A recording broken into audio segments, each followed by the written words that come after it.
Okay, short video on my mods to my 2022 Royal Enfield Interceptor 650, right? I bought this bike used from a guy down in San Antonio. He had several bikes in his garage, just needed to get rid of it, make room. I offered him $3,800 for it. He took it, so I snatched it up. What a deal.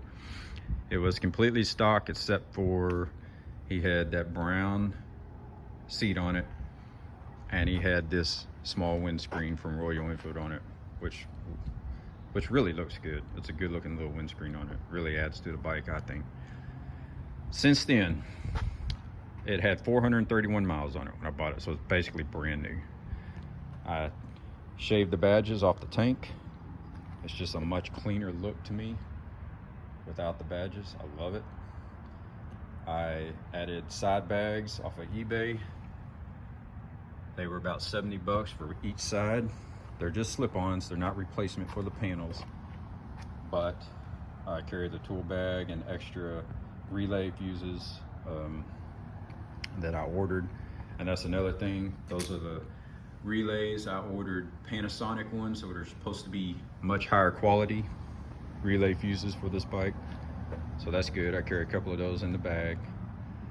I ordered TEC or Tech, not sure how you say it, slip-on cans, exhaust, and it sounds so much better now.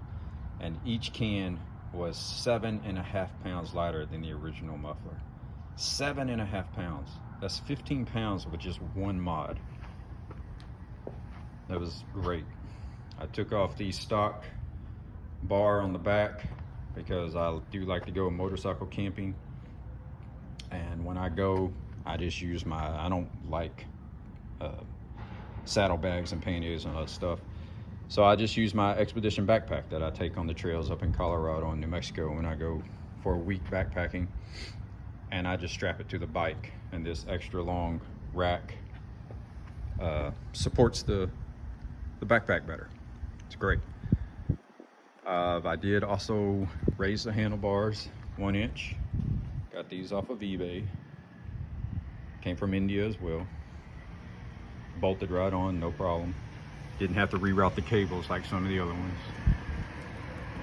I ordered the TEC or Tech sump guard because I did feel like the oil filter was somewhat exposed, especially now that I took off the stock slicks from some tire company I've never even heard of and put on Shinko 705s. Now, the front is supposed to be a smaller tire, but the guy who ordered them for me at the shop accidentally ordered, or either they accidentally sent the same tires, the same size tires, 120/80s. And so the back tire and the front tire are both 120/80s. And I didn't even notice till he got them on there mounted, and I go, hey, this tire looks a little fatter than it's supposed to. But God, to me, I love it. I think it looks good. I've had 2 BMWs. I got rid of my GS after I got this bike, and I love the fat tire kind of scrambler look that's going on with that. As you can see, I'm a fat tire mountain biker. I've had Surly Pugsleys. This is my Scott Big Ed. So I love the fat tire genre, and it kind of makes my motorcycle look kind of like a fat tire bike. Love it. I just went motorcycle camping last week on it, down dirt roads, gravel roads. It was great. I've taken it to the Deer Lease, which has some actually pretty sporty sections on it, way back to the back of the ranch that I've gotten stuck in 2-wheel drive and had to use 4-wheel drive in before, and it handled it great.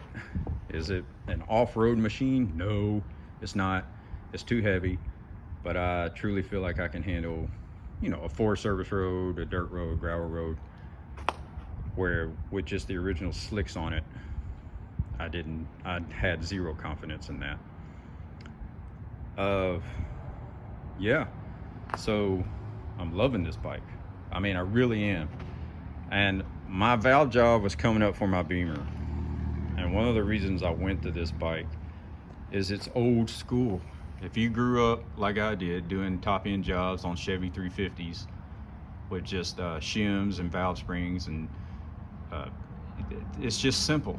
I did the first break-in valve job on this in it took me about an hour and a half, because you have to wiggle the gas tank up and move some wires and this and that. But I did it myself. I didn't have to wait 2 weeks for an appointment at the BMW shop and then leave it at the shop for a week while they're working on it. I was just able to do it with a feeler gauge and some box wrenches right here in my garage. And I love that. I love it. Absolutely love that I can work on probably 90% of the things that need to be done on this bike. I can do right here in my garage. And anyway, that's it. This is a great bike. I highly recommend it. I love it. Thank you, and be well.